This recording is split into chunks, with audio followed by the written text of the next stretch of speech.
అనేటువంటిది మనందరికీ వచ్చింది. వచ్చిన తర్వాత ఇదంతా కూడా బ్రహ్మ పదార్థమే అని అనడానికి మనకేం సందేహం లేదు. నాలో ఏ బ్రహ్మ పదార్థం అయితే ఉందో, అంటే శరీరం అసత్యం అని, ఉన్నది బ్రహ్మ పదార్థం అని మనందరం కూడా స్పష్టంగా చెప్పగలుగుతున్నాం. హాయిగానే ఉంది.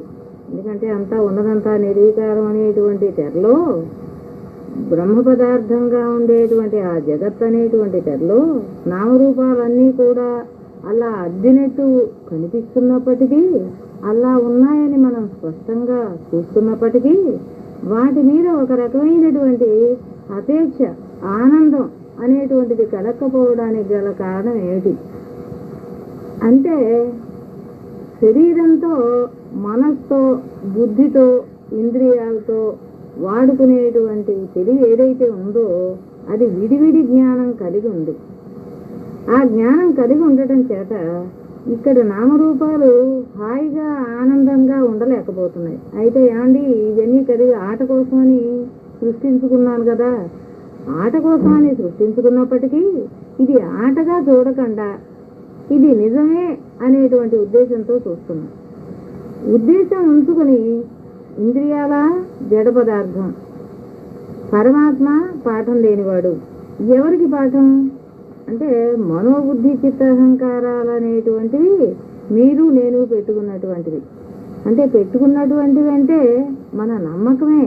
అంటే బుద్ధితో మనస్తో ఆలోచిస్తున్నానని, బుద్ధితో నిశ్చయం చేస్తున్నానని, ఇవి అనుకోవడానికి ఎవరిని నిశ్చయం చేస్తున్నాను? నేననేటువంటి శరీరం అనేటువంటి ఆశ కలిగి ఉండటం చేత ఈ తనలో ఉండేటువంటి ఆ అహం అనేటువంటిది, ఆ బుద్ధి నమ్మకం అనేటువంటిది ఇంద్రియాలకు మీదికి తీసుకొచ్చి నాకు కావలసిన పద్ధతిగా అది ఎలా జగత్తును చూపిస్తోందో, ఎలా నమ్మకం కలిగిందో అలాగే ప్రవర్తించడానికి నా ఇంద్రియాలని ఇష్టపడేట్టుగా నేను చేసుకుంటున్నా. అయితే నా ఒక్కడివే అలా ఉన్నాయా? ప్రపంచంలో నేను చూస్తున్నటువంటి ఇంద్రియాలన్నీ కూడా అలాగే బుద్ధి ద్వారా నమ్మకం కలిగి చూడటం చేత, అంటే ఇన్నున్నాయా, ఇన్ని లేవు. కానీ నేనేం చేస్తున్నాను? నేను అనేటువంటి వాడిని ఉండి నాలో అందరూ జగత్తు అనేటువంటి వాళ్ళందరినీ కూడా నాలో పెట్టుకుంటున్నా. అంటే వాళ్ళ ఆట ఒకలా. ఆట అంటే ఎట్లా ఆడుతోంది? ఇంద్రియాలు జడ పదార్థం అయినప్పటికీ బుద్ధి యొక్క నమ్మకం ఎట్లా ఉందో అట్లా శరీరం మీద దాన్ని చేస్తున్నాడంటే ఎవరు చేస్తున్నాడు? నేనే చేస్తున్నా. అందుకోసం అని చెప్పి నేను మీరందరినీ లోపల పెట్టుకోవడం చేత మీరందరూ ఉన్నారు, మీరందరూ నన్ను లోపల పెట్టుకోవడం చేత మేమందరం, అంటే ఎవరి మటుకు వాళ్ళు ఒక్కళ్ళే అయినప్పటికీ వాడి లోపల నమ్మకాల వల్ల అందరూ అనేటువంటిది వాడికి కనిపిస్తుంది. కనిపించడమే కాదు, వాళ్ళ కర్మ వాళ్ళది, నా కర్మ నాది, వాడి కర్మ వీడికి, వీడి కర్మ వాడికి, అనేక కర్మలు ఉన్నట్టుగా ఆ బుద్ధి నమ్మకం చేత వ్యక్తిగా విడివిడిగా తానుండి అన్ని సమిష్టిగా ఉన్నటువంటివన్నీ ఏకము అనేటువంటి ఉద్దేశం లేక ఎవరిది వాళ్ళకి విడివిడిగా కేటాయించి ఆ కర్మను నిర్ధారణ చేయడానికి ఇష్టపడుతున్నా కానీ నిజంగా ఒకటి కింద చూడబుద్ధి అవటల్లా. నేనేం చెబుతున్నాను? ఇదంతా కూడా బ్రహ్మ పదార్థమే, నేను అనుభవించాను, నాకు సమాధి వచ్చింది. శరీరం అనేది అసత్యం, అసత్యమైనటువంటి శరీరంలో బ్రహ్మ పదార్థం అనేటువంటిది ఒక శరీరం అనేది ఒక నావలాంటిది. ఈ శరీరాన్ని నేను సాధన కోసమే సృష్టించుకున్నా కానీ ఇది నిజంగా లేదు. అంటే నాకు నిద్రలో లేదు, కల్లో లేదు, ఇప్పుడు జాగ్రత్తలో కూడా, సమాధిలో కూడా నాకు లేదు. నేను చాలా హాయిగా ఉన్నాను, నాకు చాలా తృప్తిగా ఉంది. గురువు గారి మంత్రం వల్ల నాకు చాలా నిర్మలంగా ఉంది. ఉన్నదంతా కూడా ఏక పరమాత్మే, శాస్త్రం చెబుతోంది. ఆ పరమాత్మ నేనే, నాకు చాలా హాయిగా ఉంది అని మంత్రం తీసుకున్న ప్రతి వాళ్ళు కూడా చాలా ఆనందంగా హాయిగా చెప్పగలుగుతున్నారు. అయితే హాయిగా చెప్పగలుగుతున్నప్పుడు గురువు దగ్గర మనందరం ప్రమాణం చేశాం. ఏమని? అహం బ్రహ్మాస్మి అని, నీలో పరమాత్మ ఉన్నాడు అని చెప్పి వారు చెప్పినప్పుడు అహం బ్రహ్మాస్మి అని మనం మంత్రానుష్ఠానం చేశాం. చేస్తే మనందరం కూడా సమాధిని ఆశ్రయించాం. అంటే మన గుణాలన్నీ కూడా వేరు చెయ్యటం ఏమిటి? అవి వేరుగా అసలు లేవు కనుక మనం మంత్రానుష్ఠానం చేసేటువంటి పరిస్థితి ఎప్పుడైతే తదాకారాకార వృత్తిలో ఆ బ్రహ్మనిష్టలో ఉండటానికి మనం ఇష్టపడి ఆ మంత్రం చేయదలుచుకున్నామో ఇవన్నీ కూడా లేనివే కాబట్టి మనకి లేకుండా ఉన్నది ఒకటి కింద తెలియపడింది. సరే, మనందరికీ హాయిగానే ఉంది కదా, నీకు హాయిగా ఉంది, నాకు హాయిగా ఉంది. మరి మనం ప్రమాణం చేసిన వాక్యం అనుభవంలోకి తెచ్చుకోవాలనుకున్నప్పుడు మనం ఏం చేయాలి? జగత్ అంతా నిండింది నువ్వేను అన్నాడు. అవును, నేనేను అని అహం బ్రహ్మాస్మి నేను ఒప్పుకున్నాను. మీరు ఒప్పుకున్నారు కదా, నేను ఒప్పుకున్నాను. అందుకోసం మనందరం ఏం చేశాం? జగత్తంతా నిండినటువంటి పరమాత్మ ఎక్కడున్నాడు అంటే నేను చూసేటువంటి జగత్తులో ఉన్నాడు. నాకేం కనిపిస్తోంది? జగత్తు కనిపిస్తోంది. జగత్ అనేటువంటిది పశువు కదిలేవి కదలనివి అనేక నామరూపాలు గల ఈ ప్రపంచం అంతా నాకు గోచరిస్తుంటే ఆ ప్రపంచాన్ని చూసి నేను ఏమనుకుంటున్నాను? నాకన్నా వేరనుకుంటున్నా. నాకన్నా వేరని నాకు ఎవరు చెప్పారు? బుద్ధి చెప్పింది. అయినప్పటికీ దాని మాట వినకుండా తత్ అంటే జగత్తంతా నిండినటువంటి పరమాత్మ ఈ నామరూపాలు అంటే లేవు, ఈ లేని నామరూపాలని నేను ఉన్నట్టుగా భావించటం చేతే ఇవన్నీ భావన మాత్రమే, అందుకోసం ఇదంతా ఏమీ లేదు అని ఒక రకమైనటువంటి భావ సమాధి ద్వారా ఇదంతా లేదు, ఉన్నది బ్రహ్మ పదార్థమే, నాలో ఏదుందో జగత్తంతా అదే ఉంది అని నిర్ధారణ చేసుకుని గురువు చెప్పాడు గనక, శాస్త్రం చెప్పింది గనక, నేను అదే పాటిద్దామని అనుకున్నా గనక, నాకు అదే కావాలి గనక అన్నీ కూడా నాలో ఉన్నప్పటికీ వాటి జోలి నేను అసలు వాటి స్మరణ లేకుండా వాటిని పట్టించుకోకుండా నేను తిన్నా ఉపేశాలున్నా కర్మ చేస్తున్నా ఏ ఇంద్రియాలు ఏ రకమైనటువంటి పనులు చేస్తున్నా దాని మాట నేను పట్టించుకోదలుచుకోక నాకు కావాల్సింది ఏమిటి అని నేను వెతుక్కోవడానికే ప్రయత్నించాను. అంటే మనందరం కూడా అలాగే ప్రయత్నిస్తే మనకేం కనిపించింది? బ్రహ్మ పదార్థమే కనిపించింది.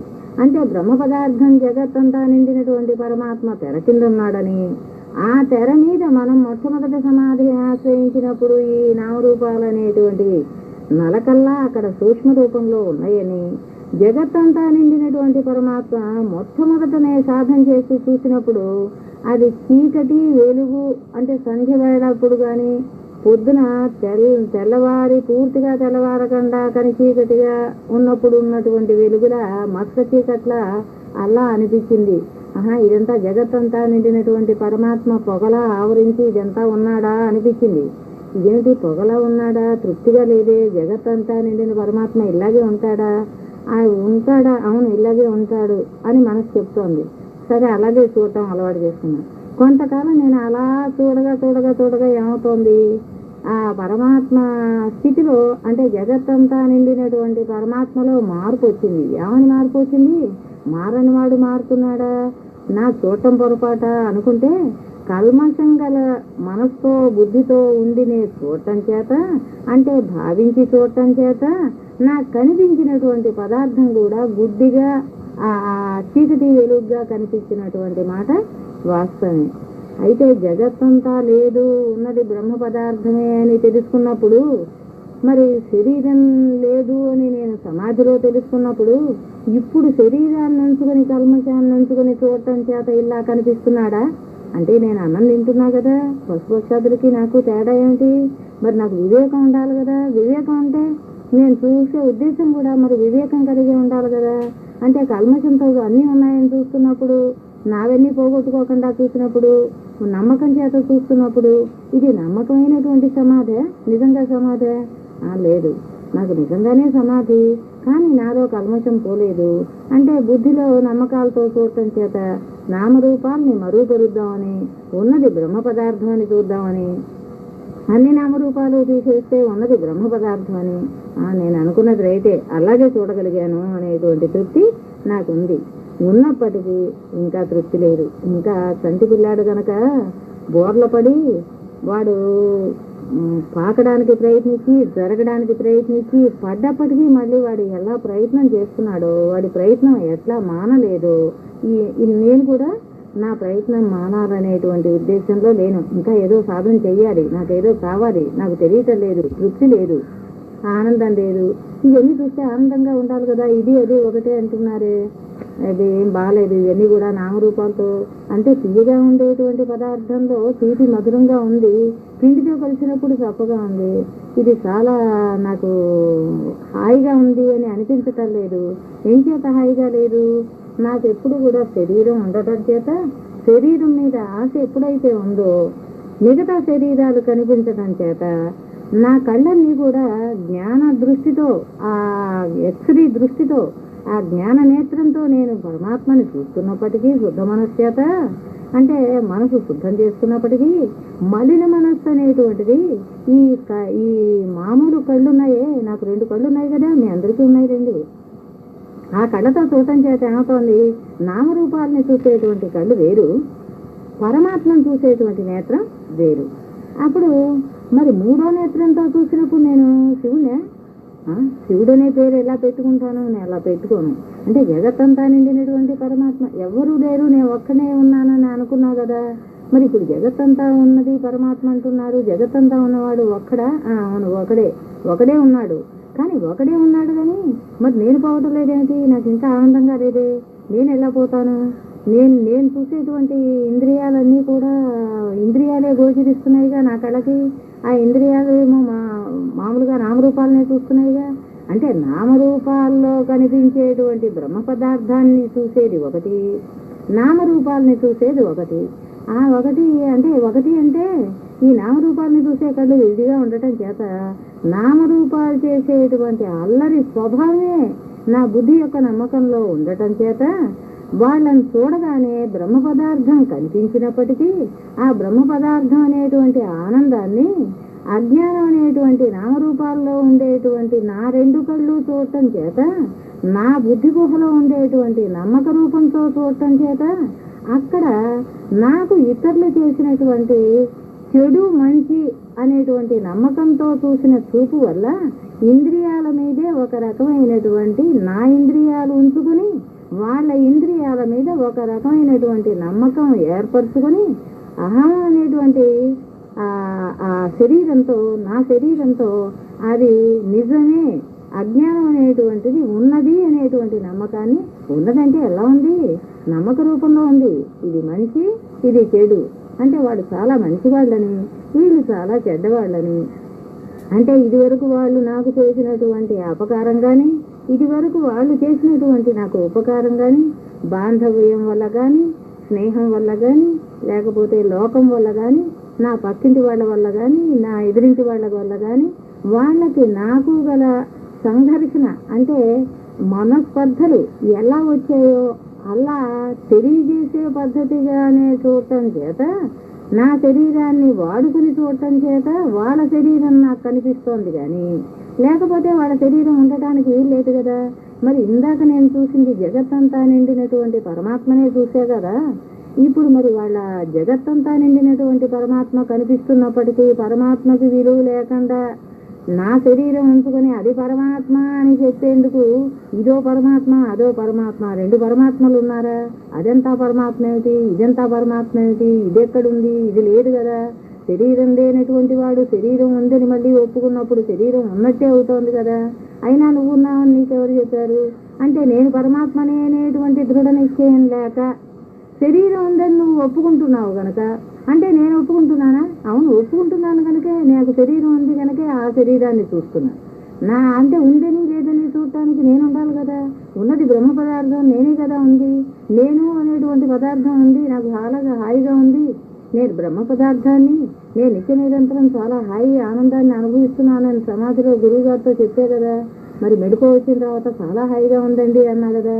మరి హాయి కోల్పోవడానికి ఎవరొచ్చారు అంటే నేను శరీరాన్ని అనేటువంటి అభిమానం రాబట్టి మిగతా శరీరాలు అంటే నా శరీరంలో ఉన్న బుద్ధి మిగతా శరీరాల మీద నమ్మకం కలిగి ఉండటం చేత ఆ శరీరాలు ఉన్నాయని నాకు ఆ శరీరం యొక్క కవళికలు వేరువేరుగా తెలియజేయటం చేత ఇది వరకు వాళ్ళ వల్ల నేను పరాభవించబడో మంచి మాటో చెడు మాటో అనుభవించగలో ఉన్నటువంటి ఆ నమ్మకాన్ని నాకు వాళ్ళని నా శరీరంతో చక్కగా చూడలేక ఆ శరీరంతో చూసినటువంటి చూపుతో వాళ్ళని భావగర్భితంగా చూడటం చేత వాళ్ళల్లో ఒక విధమైనటువంటి ఆహ్లాదం హాయి లేక ఒక రకమైనటువంటి కోపంగానో తప్పనిసరిగానో విసురుగానో ఎందుకు వచ్చిందిరా దేవుడా అన్నట్టుగాను చూడటం చేత నా ఆసక్తి అంతా చూపంతా ఎక్కడుంది?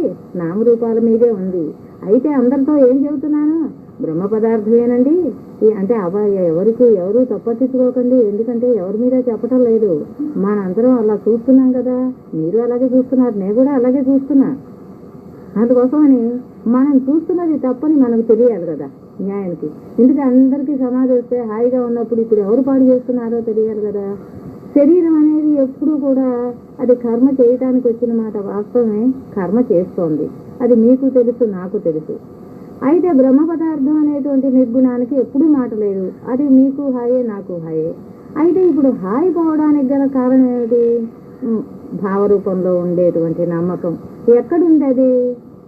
ప్రపంచం అంతా ఎలా ఉన్నప్పటికీ, నానా రకాలుగా అది దొంగగానో దొరగానో మంచిగానో చెడ్డగానో అది కనిపిస్తున్నప్పటికీ, అది నిజమే అయినప్పటికీ, వాళ్ళందరూ వాళ్ళ కర్మ సంపాదించుకోవడానికి వచ్చారు అని ఉన్నప్పటికీ, మరి వాళ్ళని తెచ్చి మనలో పెట్టుకోవడం చేత రెండో వాడు అయిపోతున్నాం మనం. వాళ్ళు అయిపోవటం కాదు, వాళ్ళు బాగానే ఉన్నారు. ఎందుకంటే వాళ్ళ శరీరాన్ని ధరించి ఆ రకంగా కర్మ సంపాదించుకోవడానికి వచ్చారు అని మన కర్మ సంపాదించుకుంటున్నప్పుడు మనం చెప్పాల్సి వస్తుంది. నిజంగా అలా చెప్పాల్సిన అవసరం లేదు. ఏ శరీరంలో ఉన్నప్పటికీ ఆ భావమే ఉంది. మీకు ఆ బుద్ధి ఉంది, నాకు ఆ బుద్ధి ఉంది. మీకు మనసు ఉంది, నాకు మనసు ఉంది. మీకు ఇంద్రియాలు ఉన్నాయి, నాకు ఇంద్రియాలు ఉన్నాయి. మీకు పరమాత్మ ఉంది, నాకు పరమాత్మ ఉంది. పరమాత్మకు ఎప్పుడూ పనిలేదు, శరీరానికే ఊరికే పనిముట్టులా ఉంది. ఇక శరీరం చేత పని చేయించేవాడెవరు అంటే వండుకోవటం తినడం అది ఒక పని ఏంటండి? అది కాదండి. మిమ్మల్ని నవ్వమనో, కోపంగా ఉండమనో, విసురుగా ఉండమనో, చీ అనుకోమనో, కర్మ అనుకోమనో, మీ మొహం ఒకలా వికార చేష్టలు చేయించేట్టుగా ఉంది. మరి వికారం అనేటువంటిది నీకు కలిగినప్పుడే కదా ఆ చేష్టలన్నీ శరీరం మీద తెలియబడతాయి. అంటే కోపానికి ఒక రూపం మీదకి వచ్చినప్పుడే దాని డ్యాన్స్ మనం చూడగలం, కానీ లేకపోతే కోపం గారిని ఎలా చూస్తామండి చెప్పండి? మీకు తెలుసు కదా. అందుకోసం ఇప్పుడు మనం ఏం చేయాలి? ఎవరికి కోపం వచ్చినా ఒకలాగే ఉంది కనుక ఇప్పుడు ఇంతమంది వేషాల్లో ఉండేటువంటి నా మనస్సు యొక్క సృష్టే ఈ జగత్తుగా ఉంది. అంటే మీరు నాకు సృష్టి, నేను మీకు సృష్టి. ఇన్ని సృష్టిలు ఉన్నాయిటండి, ఉన్నది ఒకే సృష్టి. ఆ సృష్టి అంటే లేనిదే కదా. ఏదో వాడు దస్తావేజులు సృష్టించాడండి అన్నాం అంటే లేని సృష్టించాడనే కదా అర్థం. అంటే సృష్టి అంటే నీకు కనిపించేటే ఉంది కదా, సృష్టి అంటే నువ్వు చూసేట్టుగానే ఉంది కదా. అది సృష్టి అయినప్పుడు నీ శరీరం మాత్రం సృష్టి కాదా? అడగండి మీ మనసుని. నీ మనసు ఏమంటోంది? నేను అంటోంది. ఏ నేను? నువ్వు బ్రహ్మ పదార్థం అయిన నేనా, లేకపోతే శరీరం అయిన నేనా? శరీరం అయిన నేనులో బుద్ధి ఉన్నమాట నిజమే, మనసు ఉన్నమాట నిజమే, ఇంద్రియాలు ఉన్నమాట నిజమే. ఆ బుద్ధి చెప్పినట్టుగా మనసు ప్రవర్తించే మాట నిజమే. మరి ప్రవర్తించడానికి మోక్షం కావాలంటున్నావు కదా. మరి అది దారిన అది ప్రవర్తిస్తుంటే నీ శరీరం మీద నీ బుద్ధి ఎట్లా ఉందో ఆ నమ్మకాల ద్వారా, నమ్మకాలు ఎట్లా ఉన్నాయో అట్లాగే ప్రదర్శింపబడుతుంటే అది నాటకం అని తెలియక నిజమేననేటువంటి మాటను ముద్ర వేసుకొని మంచిగానో చెడ్డగానో అహంకారం పెంచుకుంటుంటే ఇప్పుడు నీకు మోక్షం రావాలంటే ఎట్లా వస్తుంది? నువ్వు బ్రహ్మ పదార్థమే అన్నప్పుడు దాన్ని కూడా బ్రహ్మ పదార్థంగానే చెయ్యాలి కదా. పండు అన్నప్పుడు దాన్ని పండుగా పండినప్పుడే కదా హాయి ఉంటుంది. పండినప్పుడు ఎలా హాయి ఉంటుంది? పులుపు ఉంటుంది కదా. అందులో నుంచి ఎలా సృష్టించుకున్నావో దాన్ని మార్చేటువంటి బాధ్యత నీకు ఉంది కదా. అయితే నీకు ఇక్కడ ఏం కావాలి? ఏం అక్కర్లేదనుకుంటే నువ్వు మారచ్చు కదా. ఎందుకు ఆశపడుతున్నావు? శరీరం అంటే దేనికి ఆశ? అశాశ్వతమైన శరీరం. బాల్యంలో సుఖం లేదు, యవ్వనంలో సుఖం లేదు, ముసలితనంలో సుఖం లేదు, పిల్లల వల్ల సుఖం లేదు. ఏమంటే ఇదంతా అందరి వల్ల సుఖం ఉన్నమాట వాస్తవే, కానీ ఉన్నట్టు కనిపిస్తోంది. అబద్ధాలు ఆడకండి, మీలో మీరు ఆలోచించుకోండి. మీవన్నీ నాకు చెప్పకపోయినా ఎవరికి సుఖం లేదనే చెబుతా నేను. ఎందుకంటే ఉట్టిన డ్రామా మాటలు అవన్నీ ఎవరికన్నా తెలియజెప్పాల్సి వస్తుందని అలా చెబుతున్నారు, కానీ నేను ఫస్టే నమ్మను. ఎందుకంటే కాకరకాయ చేదుగా ఉంటుందంటే మీకు చేదుగా ఉండాలి, నాకు చేదుగా ఉండాలి. ఇంకోలా ఎలా ఉంటుంది? ఉండదు. అది ఊరికే అది గుర్తుగా ఉంచుకుందామని అలా చెప్తున్నారు. అంటే బుద్ధి అలా చెబుతుంది అనమాట. మీరు మిమ్మల్ని ఇంకోటి మెప్పించగలరు, కానీ మీరు మాత్రం మెచ్చరు. మీకు లోపల ఏడుపుగానే ఉంటుంది. అంటే ఏడవమని కలుపుతామా, అది తెలియకుండా ఏడుస్తున్నాం అనమాట. అది దొంగ ఏడుపు. అందుకోసం అని చెప్పి ఇప్పుడు మనం ఏం చేయాలి అంటే, ఏమిటండి మీ వేదంతా మండిపోను, పొద్దుకులు మమ్మల్ని ఏడవమంటారు? అట్లా కాదు. మీరు దేని వల్ల నష్టపోతున్నారో తెలియజెప్పడానికి దీన్ని తీసుకురావాల్సి వచ్చింది. శరీరం వల్ల నష్టపోవటల్లా, పరమాత్మ వల్ల నష్టపోవటల్లా. దేని వల్ల నష్టపోతున్నాం? కర్మ ఎవరు పెంచుతున్నారు? ఎవరి వల్ల మనకు గోల కలుగుతోంది? ఎవరు నమ్మకాన్ని పెంచుతున్నారు? దేన్ని చూసి నమ్మకాన్ని పెంచుతున్నారు? అది ఎవరిని తీసుకొచ్చి లోపల పెట్టుకునే నమ్మకం కోల్పోతోంది అంటే జ్ఞానేంద్రియాల 5 మన స్వాధీనం లేకపోవటం చేత. అంటే జ్ఞానేంద్రియాలు మీకు ఉన్నాయి, నాకు ఉన్నాయి. అంటే మీరు వాటి స్వాధీనం అయిపోయారు, నేను వాటిని స్వాధీనం చేసుకున్నా. అంతే తేడా మీకు నాకు. అంటే జ్ఞానులకి మనకి తేడా ఏమిటంటే వాడు తెలుసు కనుక వాళ్ళని స్వాధీనం చేసుకున్నాడు, వాడికి లొంగటల్లా. వీడికి తెలియదు కనుక అంతా నేను అనుకొని కర్మ చేస్తున్నా. అంతే తేడా. ఇప్పుడు మనం ఏం చేయాలి? మనకుండేటువంటి నమ్మకాన్ని పరమాత్మని ఎదురుగుండా పెట్టుకొని, ఇదంతా కూడా బ్రహ్మ పదార్థం అయినప్పటికీ ఈ జీవ పదార్థం సత్యమా అసత్యమా? అసత్యం ఇదివరకే తేలింది కదా, మనందరం చూసాం. సమాధిలో లేదు, నిద్రలో లేదు చెప్పుకున్నాం కదా. అయితే ఇప్పుడు ఉన్నట్టుగా కనిపిస్తోంది కదా. ఇప్పుడు ఏం చేయాలి? పదే పదే చూడటం అలవాటు చేయాలి. చూడటమే కాదు, మీ శరీరాన్ని జగత్తు లేదు అని నిర్ధారణ చేసుకొని జగత్తును వదిలేయండి. ఎలా ఉన్నప్పటికీ దాన్ని వదిలేసేయండి. అది కర్మేంద్రియాల చేత కర్మ చేయిస్తూ ఆ జగత్ అనేటువంటి దాన్ని మీరు వదిలేయండి. జ్ఞానేంద్రియాలని స్వాధీనం చేసుకొని 5 జ్ఞానేంద్రియాలని కూడా ఏ రకమైనటువంటి మెళుకువ అంటే ఏ రకమైనటువంటి ఉద్దేశం, ఏ రకమైనటువంటి ఊహ కలిగినా దాన్ని మీరు నమ్మకుండా ఇంద్రియాల మీదకి తీసుకురాకండి. అప్పుడు ఇంద్రియాలు అనేటువంటివి ఊరికే అభాసుగా ఉన్నవి అవుతాయి. అక్కడ లోపల జరిగినటువంటి పరిస్థితిని, ఆ నమ్మకాన్ని శరీరం మీదకి తీసుకొచ్చేటప్పటికి మనం చెడిపోతున్నాం. అంతే కదండి. లోపల అల్లరి చేసేవాళ్ళు ఉన్నారు అని మీకు తెలుసు. ఆ అల్లరి చేసేవాళ్ళని బయటికి తీసుకొచ్చాననుకోండి, ఇక్కడ ఉండేటువంటి చక్కని మాట పాడైపోతోంది. మనందరం కూడా ఇష్టం ఉన్నా ఇష్టం లేకపోయినా ఒకళ్ళకొకళ్ళం బ్రహ్మ పదార్థమే కనుక అక్కడ ఉండేటువంటి శరీరేంద్రియాలతో హాయిగా మాట్లాడాలని అనుకుంటాం. కానీ ఆ లోపల ఉండేటువంటిది వచ్చి అడ్డుపడి మాట్లాడనివ్వకుండా మన ముఖ కవళికలు మార్చేయటమే కాకుండా తాను శబ్దంలో దూరిపోయి రెండో వాడి కింద అర్థం వచ్చేట్టుగా మాట్లాడుతోంది. అంటే మనసు యొక్క సృష్టే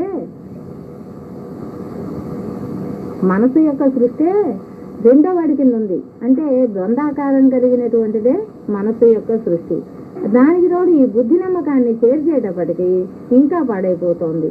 అంటే అక్కడ ప్రదర్శనే, అంటే అక్కడ డ్రామాయే పాడైపోతుంది. అందుకోసం ఇప్పుడు మనం ఏం చేయాలి? మాట్లాడకుండా ఉండటానికి మనం అభ్యాసం చేసుకుని అసలు లోపల ఎవరు కదులుతున్నారో తెలియకపోవడం ఏంటండి? అరిగితే తెలుస్తోంది, తింటే తెలుస్తోంది, కడుపు నిండితే తెలుస్తోంది, మీరు బాత్రూమ్కి వెళ్ళాలన్నా తెలుస్తోంది, ఆవలింత తెలుస్తోంది, దగ్గు తెలుస్తోంది. జ్ఞాన స్వరూపంగా ఉండి మీకు ఏం తెలియదండి? విషయం తెలియకపోవడం ఏంటండి? తెలుస్తోంది. ఎవరొచ్చి మీరు చేరారో వాళ్ళ గురించి ఏ రకమైనటువంటి నమ్మకం పెట్టుకొని మాట్లాడబుద్ధి అవుతుందో, అంటే రెండో వాడు ఉన్నాడనేటువంటిది ప్రపంచం నుంచే కదా నమ్మకం పెట్టుకుంటున్నాం. అంటే దృశ్యం నుంచే కదా. దృశ్యంలో బ్రహ్మ పదార్థం ఉంటే నామరూపాల మీద నమ్మకం పెట్టుకుని మాట్లాడినప్పుడు నామరూపాలనే శరీరాన్ని ధరించి అహంకారం చెందే కదా మాట్లాడుతున్నాం. అలా మాట్లాడటం లేదని చెప్పండి, గుండెల మీద చేసుకొని. ఇది అది ఒకటే, ఉన్నదంతా బ్రహ్మ పదార్థమే అని చెప్పడానికి మనందరికీ సిగ్గేయాలి కదా. అనుభవించేది ఒకటి, చెప్పేది ఒకటేనా? ఎందుకు అలా చెప్పాలి? ఎవరి కోసం? నా కోసం ఆ మోక్షం, మీకోసం నాకు కాదు, నా కోసం మీకు కాదు. ఎవరి మోక్షం వాళ్ళది. అందరికీ మోక్షం కావాల్సి వచ్చినప్పుడు అందరం ఏం చేయాలి? అందరిలో ఉండేటువంటి అజ్ఞానాన్ని విచారించుకోవాలి. అజ్ఞానం ఎక్కడుంది? బుద్ధి నమ్మకంలో ఉంది. బుద్ధి అనేది ఎక్కడుంది? మనలో ఉంది, మీలో ఉంది, నాలో ఉంది. ఆ బుద్ధి 10 మందిని ప్రపంచాన్ని చూపిస్తోంది. ఆ బుద్ధి విరమించుకుంటోంది. ఇప్పుడు దానికి బుద్ధికి బుద్ధి చెప్పాలా వద్దా? అసలు చెప్పడం అవసరమా అనవసరమా? చెప్పకపోతే ఏమిటి? చెప్పకపోతే మళ్ళీ జన్మలు తీసుకొస్తుంది, మళ్ళీ శరీరాన్ని తీసుకొస్తుంది, మళ్ళీ మానవ జన్మే వస్తుంది. అసలు గ్యారంటీ ఏమిటి? మానవ జన్మ ఎవరన్నా చచ్చిపోయిన వాళ్ళంతా మనకు కబురు చేశారా? మనకి ఏమన్నా ఉత్తరం వచ్చిందే? ఇప్పుడు మనం ఎక్కడికి వెళ్ళాలో తెలుసుకోవాలంటే ఇంద్రియాలన్నీ ఉండగానే, ఆరోగ్యవంతంగా ఉండగానే, చుట్టుపక్కల బాగుండగానే, మనకి ఏడుపు లేనప్పుడే, మనకి శరీరేంద్రియాల్లో బలం తగ్గనప్పుడే మనం సాధన చేయాలి. సాధన అంటే ఏమిటి? ధ్యానం చేయాలా? ధ్యానం కాదు, వివేకం చేత ఆలోచించాలి. అంటే ఆలోచించాలంటే ఏం చేయాలి? శరీరేంద్రియాలనేవి మనకి ఉన్నాయి గనక ఆ కర్మేంద్రియాల ద్వారా మనం తెచ్చుకున్న సంసారం నడపడానికి ప్రయత్నించి, అంటే చేసి అది చేస్తూనే ఉన్నాయండి. అది చేస్తుంటే మనం చూస్తూనే ఉన్నాం. మానసికాన్ని బాగు చేసుకోవాలి. మానసికం ఎలా ఉంది? బుద్ధి నమ్మకంగా ఉంది అంటే రెండో వాడిని చూపిస్తోంది. ఇప్పుడు రెండో వాడు లేడని చెప్పి దానికి పదే పదే చూపెట్టడమే కాకుండా వివేకం కలిగి దానికి వైరాగ్యం కలిగించేట్టుగా దానికి చూపెట్టడమే కాకుండా దానికి బుద్ధికి బుద్ధి చెప్పాలి. ఎలా చెప్పాలి? నీ స్నేహం చేసి నేను చెడిపోయాను, ఇది నేను అలా రెండో వాడు తప్పు చేశాడు అనేది కనిపిస్తే నేను ఒప్పుకోను. ఇతరులు మంచి వాళ్ళు కాదని చెబుతావు, వాళ్ళంతా చెడ్డవాళ్ళు అంటావు, వాళ్ళ వల్ల నేను నష్టపోయాను అంటావు. నాకు నష్టపోవడానికి నాకు ఏం కష్టం వచ్చింది? నేను ఎప్పుడూ పరమాత్మగానే ఉన్నాను.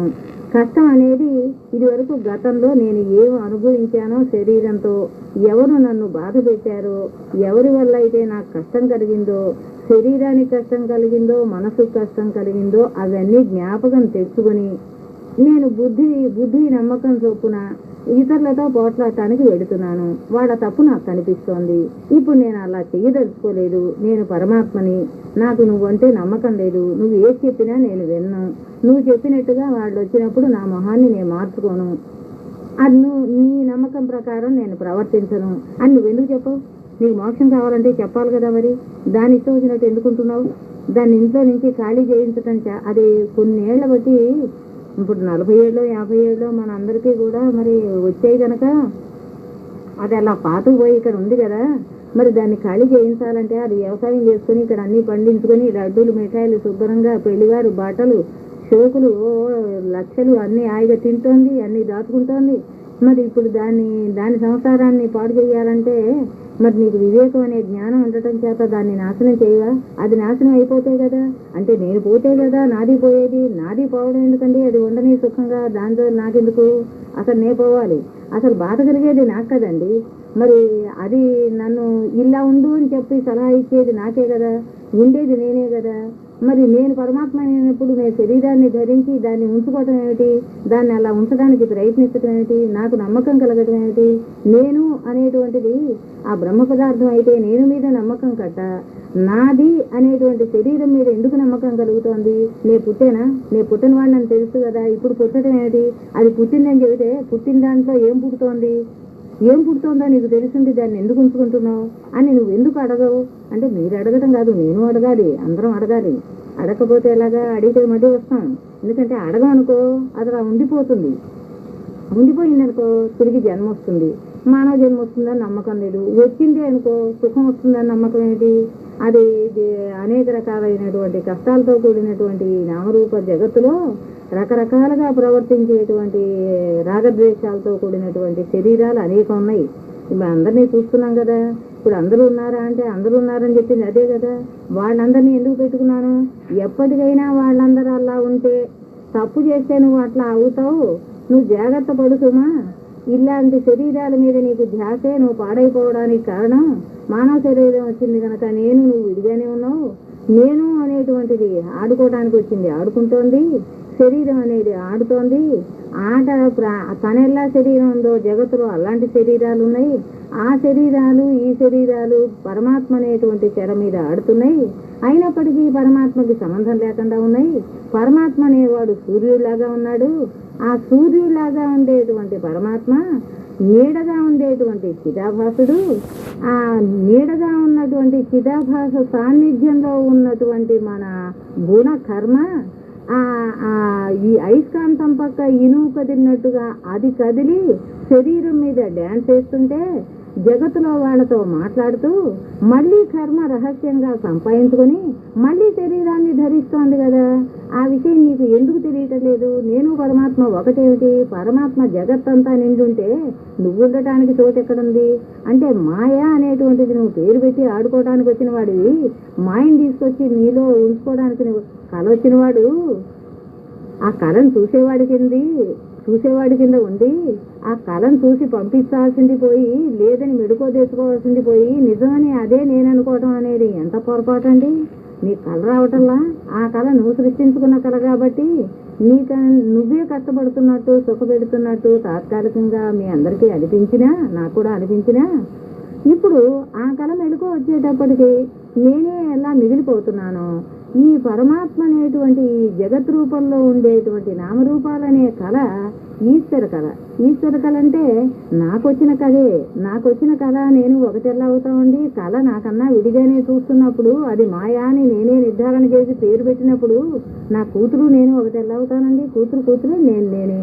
అలాగే నా ఇంద్రియాలు, నా మనస్సు, నా బుద్ధి, నా చిత్తం, నా అహంకారం, నా శరీరం, నా రోగం నీకన్నా వేరుగా ఉంటే అది నేను ఒకటేంటండి? నీకు సిద్ధేటలా ముక్క చెప్పడానికి? నేనేమిటి అసలు? నేనుగా ఉంటే నిర్గుణతత్వంతో కలుపుతావేమిటండి దాన్ని?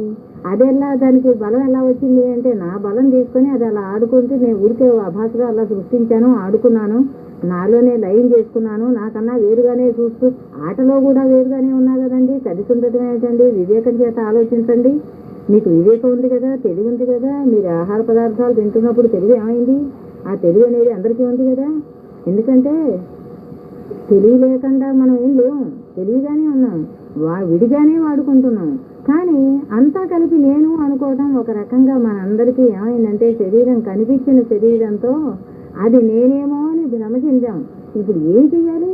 నిజంగా పోయేందుకు అక్కడ ఉన్నాయిటండి. విచారణ చేసుకొని మన భ్రమ నివారణ చేసుకోవటమే. సత్య పదార్థం ఎక్కడుంది? మీరు సత్య పదార్థంగానే ఉన్నారు, ఇప్పుడు అలాగే ఉన్నారు. కానీ అసత్య పదార్థం అయినటువంటి నేనులో ఉండటం చేత, ఆ నేను మీద అభిమానం కలిగి ఉండటం చేత, అందులో బుద్ధి, చిత్తం, అహంకారం, మనసు ఇవన్నీ మట్టి మతానం చాలా ఉన్నాయనేటువంటి పేర్లు పెట్టుకోవటం చేత బుద్ధి యొక్క నమ్మకాలే ఆ పూర్వజన్మ సుకృతం అని మా పెద్దలు ఎవరు చెప్పండి? పూర్వజన్మ సుకృతం నువ్వు చూసి వచ్చేవటండి. నువ్వే అన్ని పేర్లు పెడుతున్నావు కానీ అదేమో మనసని ఇది బుద్ధిని పెట్టినట్టుగా దానికి ఆ పూర్వజన్మని పెట్టావేమిటి? ఎందుకు అలా పెట్టావు? లేకపోతే పైగా వాడి పూర్వజన్మ సుకృతం అండి వాడు అనుభవిస్తున్నాడంటావేమిటి? వాడు లేదు కదా, ఉన్నదంతా ఒకటైనప్పుడు వాడే